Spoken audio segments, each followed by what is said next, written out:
झारखंड विधानसभा चुनाव के लिए एनडीए के बीच सीट शेयरिंग की घोषणा कर दी गई है।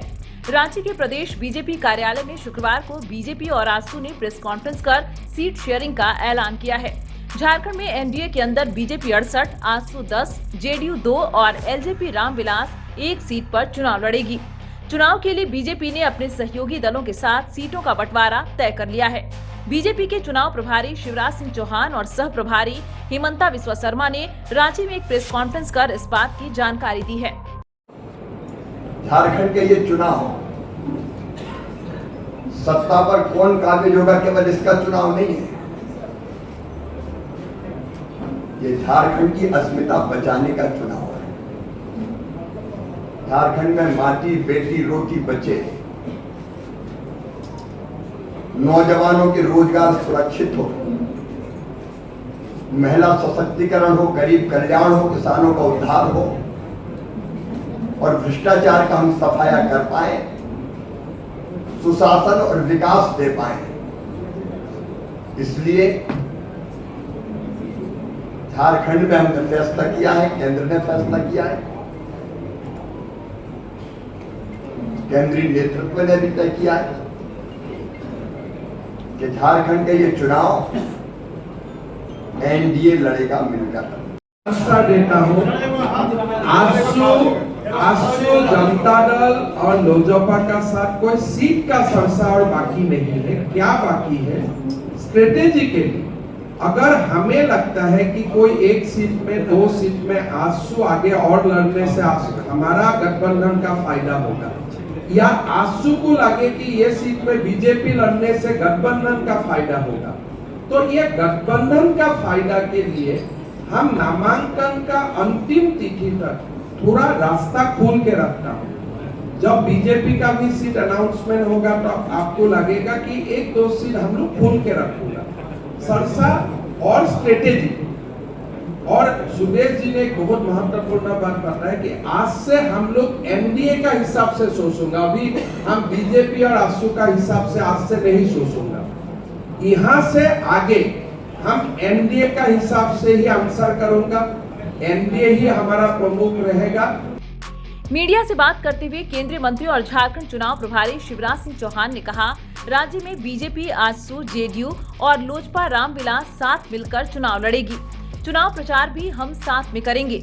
इस दौरान असम के सीएम हिमंता विश्वा शर्मा, झारखंड बीजेपी अध्यक्ष बाबूलाल मरांडी, आजसू प्रमुख सुदेश महतो भी मौजूद थे। झारखंड में 2 चरणों में विधानसभा चुनाव होंगे। 13 नवंबर को पहले चरण का मतदान होना है।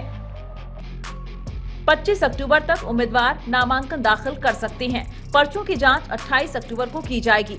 उम्मीदवार 30 अक्टूबर तक अपना नाम वापस ले सकते हैं। गौरतलब है कि झारखंड विधानसभा में 81 सीट हैं, जिसमें से 44 सीटें अनारक्षित हैं। इसके अलावा 28 सीटें एसटी और 9 सीटें एससी वर्ग के लिए आरक्षित हैं। चुनाव आयोग के अनुसार राज्य में इस समय करीब 2.6 करोड़ मतदाता हैं। 22 अक्टूबर को दूसरे चरण के लिए अधिसूचना जारी होगी। दूसरे चरण के नामांकन की आखिरी तारीख 29 अक्टूबर है। नामांकन पत्रों की जांच 30 अक्टूबर को होगी। उम्मीदवार 1 नवंबर तक अपने नाम वापस ले सकते हैं। 20 नवंबर को दूसरे चरण के लिए मतदान होंगे। 23 नवंबर को यहां का परिणाम आएगा। एक दलीय समीकरण के रूप में हम जरूर यहाँ पर खड़े हैं, लेकिन इससे पहले जनता का समीकरण भी गांव घर में तैयार हो रहा है। लोग चाहते हैं कि एक कल्याणकारी सरकार का गठन हो। चूंकि सरकार गठन होना और कल्याणकारी सरकारें चलेंगी, इस कंसेप्ट को ही इन्होंने बदल कर रख दिया है। निजी हित, निजी स्वार्थ में लोग कितना दूर जा सकते हैं, मुझे लगता है भारत देश के अंदर में एक ऐसा उदाहरण दलीय रूप से नेतृत्व करता ऐसा बने हैं जिसमें ना शासन ना डेवलपमेंट, ये दोनों ही चीजें विलोपित है। अब उससे आगे इस राज्य की संभावनाओं पर विश्व देश पूरा चर्चा करता है। अब एनडीए गठबंधन ये चाहेगी कि हम सब इस प्रदेश में इस तकलीफ से जनता को हमें निकालना, क्योंकि एक तो माँ बहनों को सुरक्षा की हमें गारंटी देना, माँ बहनों को सशक्तिकरण करना, ये बेहद जरूरी है। उसके बिना हम विकास की कोई कल्पना ही नहीं कर सकते। दूसरा, जो नौजवान यहाँ बिल्कुल इन 5 वर्षों में जैसे ठगे गए, उनके सामने लंबी चौड़ी घोषणाएं की गई थी, लेकिन एक भी कोई घोषणाओं की उन्होंने पूरी नहीं की सरकार। आप सबको याद होगा उन्होंने 5 लाख नौकरी देने की भी बात की थी।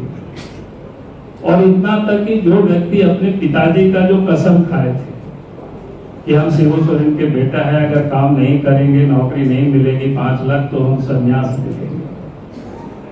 और पिताजी का कसम खाने के बाद अगर व्यक्ति पूरा नहीं करता है तो उसके ऊपर अब जनता कितना भरोसा करेगी, नौजवान कितना भरोसा करेगी। जिन्होंने विधानसभा में नौजवानों के लिए कहा था कि अगर रोजगार नहीं देंगे तो बेरोजगारी भत्ता देंगे, हम सब लोगों ने सर्वसम्मति से उस प्रस्ताव को पास किया था।